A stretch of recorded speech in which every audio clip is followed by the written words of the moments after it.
Here we are, whatever part we're on now. But yeah, I've repaired the cracks on this, just with some liquid metal, I guess you could say. And I've hammer-righted the underside of this 3 times now, so this is on its final. Should be dry-ish now. I did it first thing in the morning. But yeah, I've been doing this over a couple of days. Needs a couple more layers, I guess, on the inside. Oh, it's still a bit tacky there. So yeah, leave that to dry for a few more hours, a couple of days, whatever. Give it a couple more touch-ups around the bits.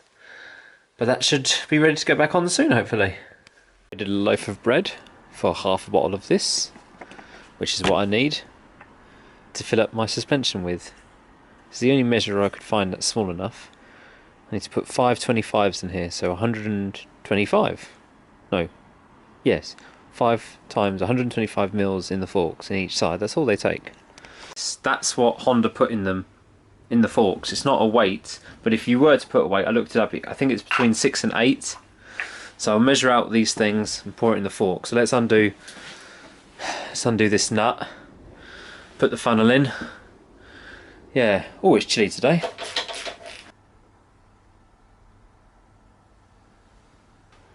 Luckily I marked it with a bit of pen where the 25mm mark is, because the ATF fluid has just eaten away all the markings. Lovely, so put that on there. This metal is incredibly cold today. Last one, bottoms up. Got some parts somewhere. That's just about all drained in, so let's take this away. Here we are, let's put the bolt back on. I don't really want to be doing too much today out here. I might go in soon, because it is sub 0, I think, today. Right, it's all back together now. Let's have a look at that front fender. Yes, sir, cold again. Cold again today. Right. Bitterly cold. Well, had this drying in the house for a few days, and yeah, that's all ready to be. It's all been repaired. It's got to go back on. Goes back on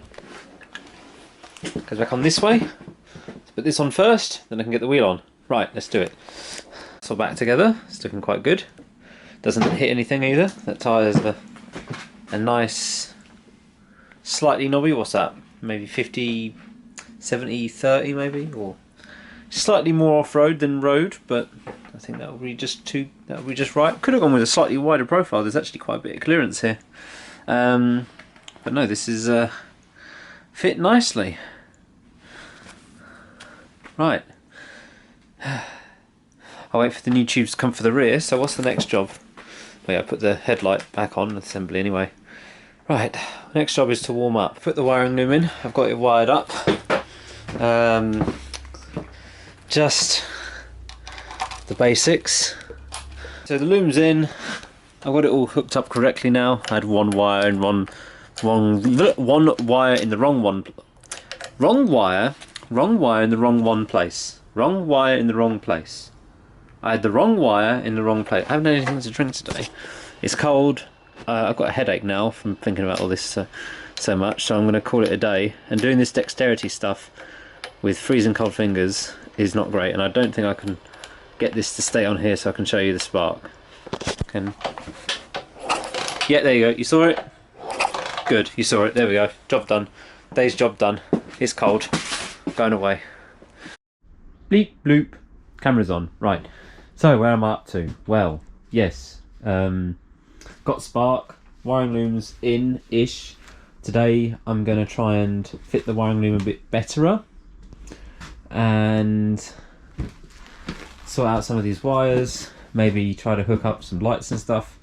But I think first of all we'll just get the bike to a point where it sparks and the loom's sitting comfortably. Okay, so I've wired in the key, so I'm using the original ignition. That's all wired into the loom. I will tidy this up. I'm going to undo it again, wrap it, reconnect it all so it looks a bit more tidier, and then feed it along the loom instead of just having it loose, because that's going to rub away over time. So I'm going to go ahead and do that now. Right, okay, so I've put the wires in. I had to reroute it again, but it all fits underneath the panel now, which is good. I need to find another couple of these. These are great, I use these all the time in my builds. Velcro zip ties, I guess that's... So you see that all holds there in place. Need to just get this in there so it's nice and neat and it's not going to move around. I need to do a load of... Yeah, I need to practice this to make sure it's not going to get caught on the turns or anything. See, it's getting caught there. So yeah, it's going to need a lot of experimenting for a while first, which is why this is good, because this is Velcro. There's Velcro, I can just undo that and then reposition it and then see where I feel is a good place to put it. Right, so I'm going to experiment with that for today, for now. Right, so I got the wiring in. It's in there basically. I just wanted to test it to make sure it works. The ignition coil is bolted in. The other three things or four things aren't, but it's still got spark, so that's the important thing. I've wired up the rear end. I'm going to double check all that later. Need to wire up this front bit though, still. Yeah, it's going to be a bit trickier to do the front bit because there's more stuff up here. I need to work out which one the indicators are, etc, etc, etc, get all that done. But it's still sparking, so that's the important thing. Every time I do one little change, I check to make sure it's still sparking. Otherwise, well, yeah, I've got a problem. It's best to find it sooner rather than later. Next step would be to, yeah, wire up the front. If anyone's wondering why I'm taking so long to do the wiring, is one, that little accident I had in one of the previous episodes, as you saw. Two, I hate doing wiring. I absolutely hate it. It's fiddly. It's boring.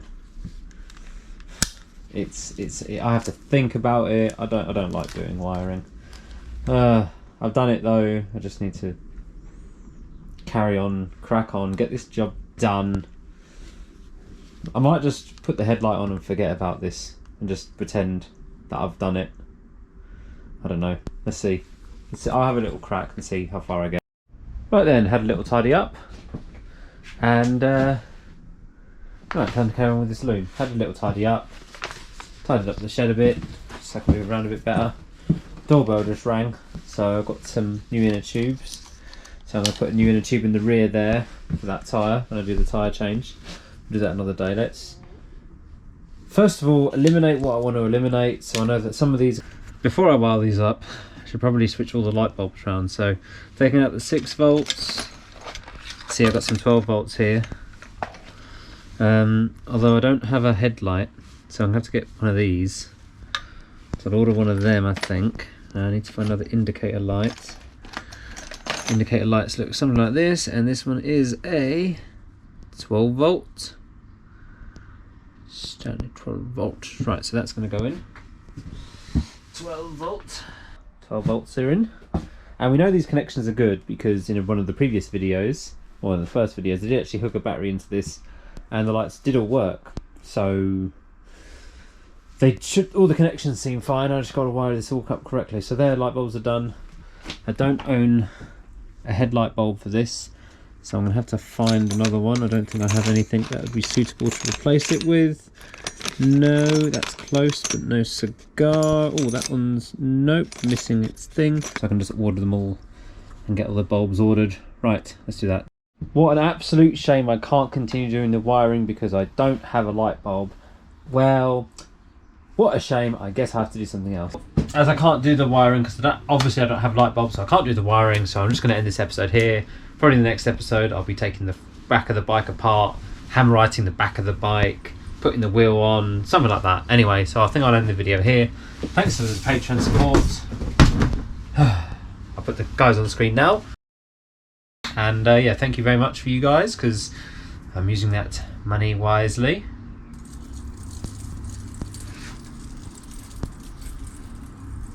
And I'll catch you in the next video. Bye.